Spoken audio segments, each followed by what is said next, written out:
This is a demonstration of how to measure node voltage in a circuit. Here we have a circuit with actually there's 5 resistors in the circuit, but there are, let's count the nodes. There's 1 node right here, there's 2 nodes, 3 nodes, 4 nodes, 5 nodes, 5-node circuit. You have a parallel combination of 2 resistors in parallel. That's in series with this resistor, in series with this one, in series with this one. You have a little wire connected right here. This is where we're going to connect. This wires we're going to connect our ground to the circuit, and then we're going to probe each of the points of the other nodes to get the node voltage. We have a connecting lead connecting back to the negative strip, and that goes back to the power supply, and then you have positive coming up here. So current flows all through here.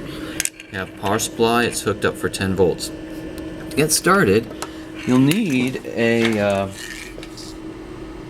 alligator clip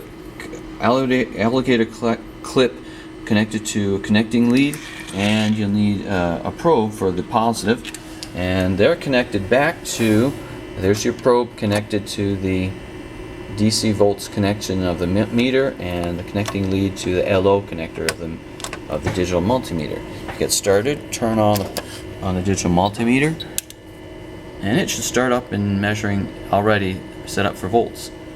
Take the alligator clip and connect it to this small little wire right here. So it's measuring, it's at the common or the grounds part of the circuit.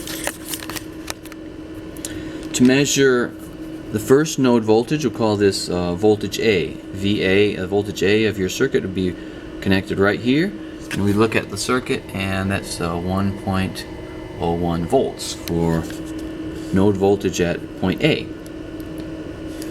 At point B, I would just move the positive to touch the metal at connecting both the two resistors, and that would measure the voltage at point B.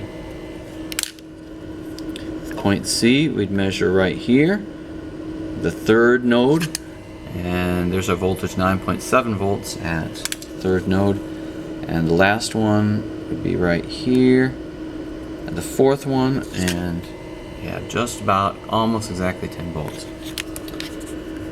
This allows by using the alligator clip, that allows for using just one hand operation for doing your measurement. It's a much easier way to do it using the probes. You can just touch the metal itself, and you see the voltage as you touch it like that. And that's how you measure node voltage.